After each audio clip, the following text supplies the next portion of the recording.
Good evening and welcome to a summary of the news. His Majesty the King made a phone call with the custodian of the two holy mosques, King Salman bin Abdulaziz Al Saud, during which he expressed Jordan's full support to the Kingdom of Saudi Arabia in its efforts to fight terrorism and terrorist groups. King Abdullah condemned the terrorist bombings which targeted Medina, Qatif and Jeddah and expressed his deep condolences over the victims of the terrorist acts and his wishes of a speedy recovery to the injured.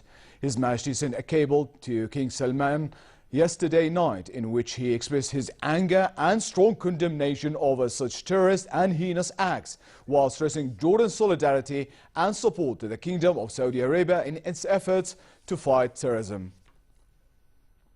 Jordan said it stands with Saudi Arabia against the blind terrorism targeting its security.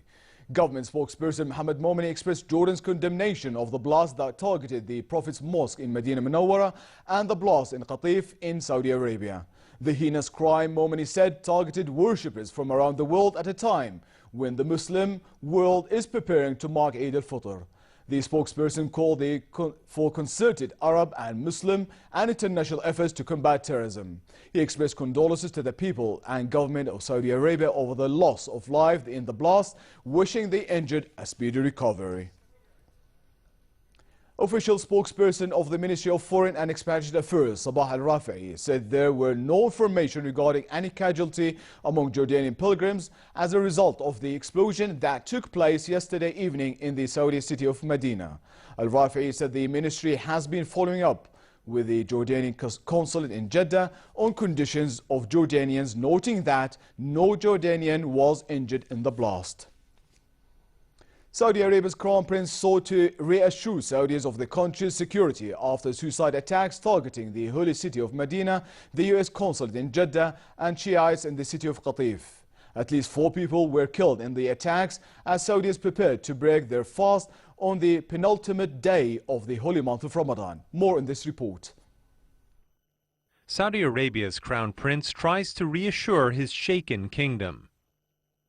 With a wave of bombings rattling Saudis the day before the Eid holiday, Prince Mohammed bin Nayef visits wounded security officers. 4 people were killed in suicide attacks on Monday on the U.S. consulate in Jeddah, the Shiite city of Qatif, and an unprecedented attack on the city of Medina. During his hospital visit, the Crown Prince reportedly said that security in the kingdom was good, despite the bombings. Later, Prince Mohammed and other officials visited the site of the U.S. consulate attack. The bombing in Medina, which is home to the Prophet's Mosque and the second holiest site in Islam, is particularly unnerving for Saudis. No group has claimed responsibility for the attacks, but the Islamic State has carried out a number of similar bombings in the kingdom in the past year. Prime Minister Hani Molki visited Mubarak Al-Hussein for orphans care and the guest house at Golden Age Home. During his visit, Prime Minister stressed that taking care of orphans and the elderly reflects the morals that were brought up in the kingdom under the leadership of His Majesty the King. Molki asked Greater Amman municipality to conduct necessary maintenance of the building so as to maintain its value as one of the old houses.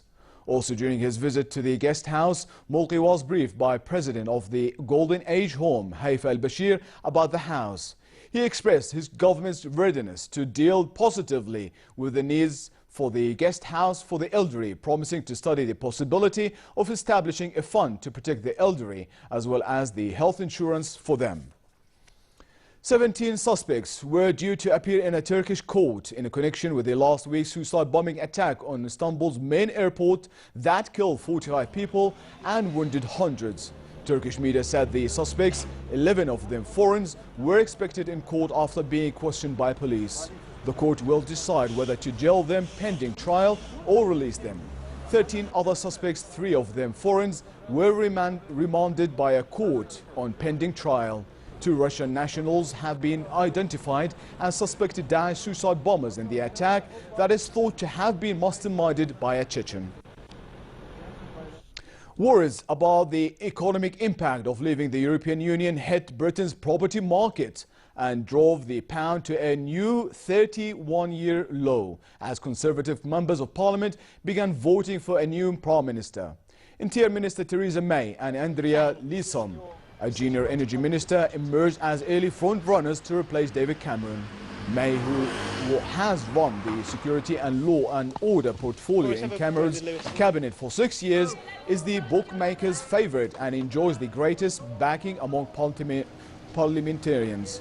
The drawn-up selection process will run until September, but signs are multiplying that concerns about the impact of pre-exit on trade, investment and business confidence are already hitting the economy.